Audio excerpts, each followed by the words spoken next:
Hello everyone, welcome to Students Point. This is 27th of September and we are going to cover all the important questions for the day. And to get PDF of all these videos, you can join us on Telegram by writing the channel's name Students Point. You can also follow us on Instagram by writing the username The Students Point. And if you are finding these videos useful, don't forget to like the video and do share the video with your friends and loved ones. Also don't forget to press the subscribe button and the bell icon to receive the notification of all the important videos at the earliest and never miss any opportunity to learn and grow every day. Now here is a question for the day which everyone has to answer in the comment section. The question is, how many Indians have been named in Time magazine's list of 100 most influential people of 2020? These are the list of options. Read the options and then answer. Let's begin now. The first question. Prithilatha Wadedar, who was a revolutionary, was associated with Chittagong uprising. So here A is the right answer.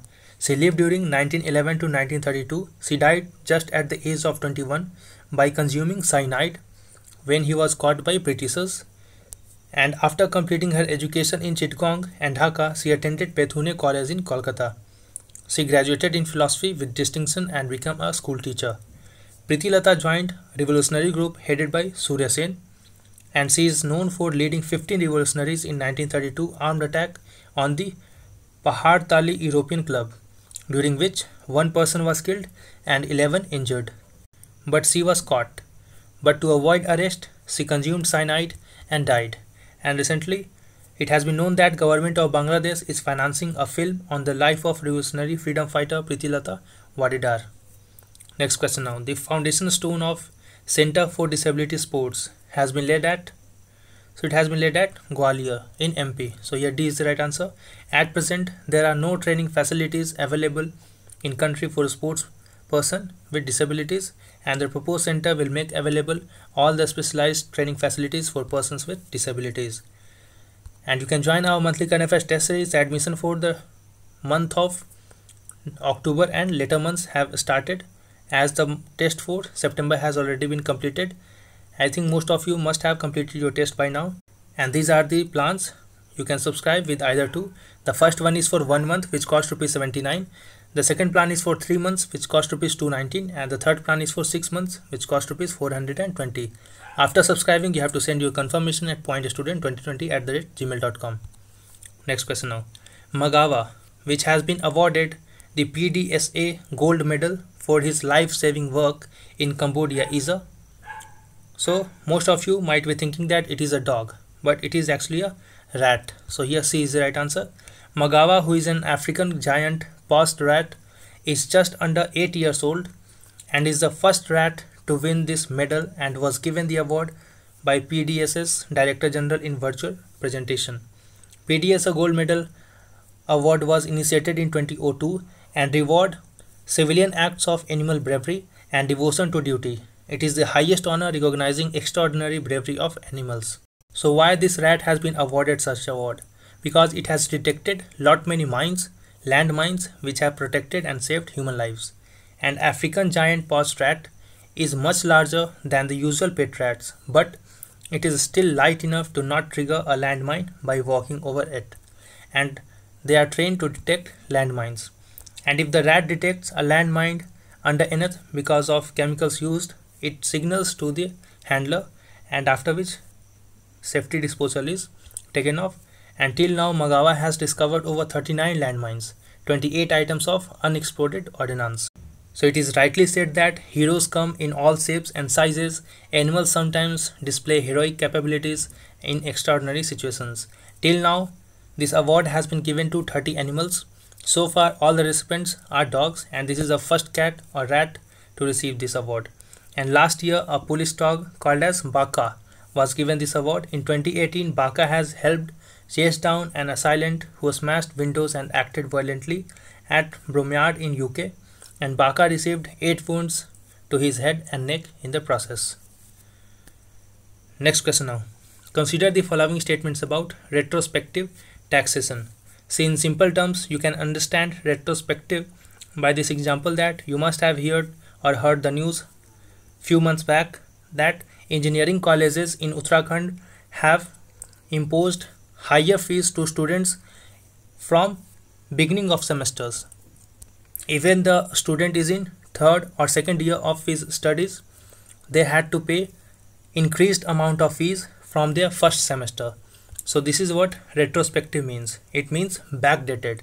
मतलब पीछे के date से ही आपको बढ़ा हुआ फ़ी या बढ़ा हुआ टैक्स देना होगा, इरेस्पेक्टिव कि आप कितने आगे हैं. जैसे कि स्टूडेंट्स थर्ड ईयर में थे, फोर्थ ईयर में थे, but still they were required to pay taxes from first of semester.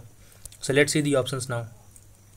It is taxing products and services from a time behind the date on which the law is passed. The statement is correct, and it is used to correct any anomalies in their taxation policies that have in the past allowed companies to take advantage of such loopholes. This is also correct. See, many times in laws there are several loopholes, and companies, by using their lawyers and experts, identifies those loopholes in the law and uses those loopholes in their own benefit. So that results into loss of government for their revenues. So since here both of the statements are correct, so C is the right answer. And apart from India, many countries including US, UK, Netherlands have such retrospective taxation, and they have taxed companies based on that. But recently it was in news because Permanent Court of Arbitration at The Hague ruled that India's retrospective imposition of tax liabilities as well as interests and penalties on Vodafone Group for a 2007 deal was violation of bilateral investment treaty with Netherlands and the arbitration rules of UN Commission on International Trade Laws. So what is the matter? See, in May 2007, British telecommunication company Vodafone Group has bought a 67% stake in a company called Hutchison Whampoa. See, the purchase of 67% of a stake in company called as Hutchison Whampoa was actually done by the Vodafone based in Netherlands or Netherlands unit of Vodafone. That is why it has cited violation of bilateral investment treaty of Netherlands. So after it bought 67% stake in this company, Government of India for the first time raised a demand for capital gains and withholding tax from Vodafone under the Income Tax Act of 1961. The government argued that Vodafone should have deducted the tax at source before making a payment to Hutchison. But in 2012, it went to Supreme Court and Supreme Court ruled in favor of Vodafone Group. You have to know here what is capital gain tax. See, whenever you gain something by selling or purchasing of capitals like stocks, properties, that income is called as capital gain. So when Vodafone gained by purchasing this company, Government of India asked for capital gain tax, but it moved to Supreme Court and Supreme Court ruled in favor of Vodafone Group because retrospective taxation considered to be regressive tax. And later Finance Act was amended in 2012, giving the Income Tax Department the power to retrospectively tax such deals. And then this company moved to Permanent Court of Arbitration, and now the verdict of Permanent Court of Arbitration is again in the favor of Vodafone company. This is a huge setback for Government of India because Government of India is in several such disputes with many other companies, and once Vodafone will win this award, other companies will also start demanding such remuneration from the government. Next question now. Fridays for Future is related to, so it is related to climate change. So here C is the right answer. And FFF is a dynamic global student movement pushing for immediate action on climate change through active campaigning and advocacy. The movement was inspired by Swedish teenager Greta Thunberg, and this movement was also chosen as Champions of Earth Award for inspiration and actions because of its role in highlighting the devastating effects of climate change. What is Champion of Earth Award? It is UN's flagship global environmental award. Recently it was in news because students and youth under the banner of Fridays for Future protested outside the Ministry of Environment, Forest and Climate Change, demanding scrapping of Draft Environment Impact Assessment 2020 and the government to act against the climate crisis. Next question now. Consider the following statements about Leuser ecosystem. Very important it is. It is among the most ancient and life-rich ecosystems ever documented by science. This statement is correct. See, whenever you witness any new terms, particularly in environment, then that topic becomes very important for your examination. So here it is very important. It has been designated as UNESCO World Heritage Site. This is also correct. So here both of the statements are correct. C is the right answer. The ecosystem stretches across the province of Aceh and North Sumatra in Indonesia. It spans over 2.6 million hectares and its diverse landscape includes lowland, mountain rainforest and over 1.85 lakh hectares of carbon-rich peatlands. And it is among the most important forests left in Southeast Asia. It was in news because recently an investigation by the Global Watchdog Rainforest Action Network has shown that various food, cosmetics and finance companies have links with companies implicated in the destruction of Lusa ecosystem. Next question now. Consider the following statements about GMEX exercise. Let's see. It is a bilateral maritime exercise between Indian Navy and Japanese Maritime Self-Defense Force. This statement is correct. And GMEX series of exercises commenced in January 2012. This is also correct. And it is an annual exercise. No, it is a biannual exercise, not an annual. So since here 1 and 2 are correct, so C is the right answer. And the 4th edition of India-Japan Maritime Bilateral Exercise will be held in North Arabian Sea from 26th to 28th of September.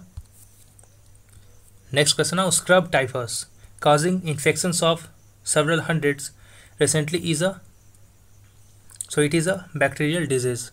So here B is the right answer. Recently outbreak of this scrub typhus, which is also called as bush typhus, has caused death of 5 and 600 infections in Nagaland, Noklak district bordering Myanmar. It spreads through bites of larval mites of family Trombiculid, also called as cigars. Remember these two terms, Trombiculid and cigars. And symptoms of this disease include fever, headache, body aches and sometimes rashes. And there are no vaccines available for this disease, only antibiotics are available. And if you have found the video useful till now, do like the video and do share the video with your friends and loved ones. Next question now. Who has been selected as the chairman of National Medical Commission? So it is Dr. S.C. Sharma. So here B is the right answer. He has been selected as chairman for a period of 3 years. Along with him, 10 ex-officio members have also been selected. And NMC has been constituted recently. With this, Medical Council of India stands abolished. And along with NMC, 4 other autonomous boards have been created, which include UG and PG Medical Education Board, Medical Assessment and Rating Boards, Ethics and Medical Registration Board. And if you remember, last year National Medical Commission Act was passed. So these bodies have been created under National Medical Commission Act 2019 itself. And the basic change that has happened is that a regulator is now selected on merits as opposed to an elected regulator. So I hope you find the video useful. Do like and do share the video, subscribe and press the bell icon. Wait for the upcoming video. Until then, stay safe and thanks for watching.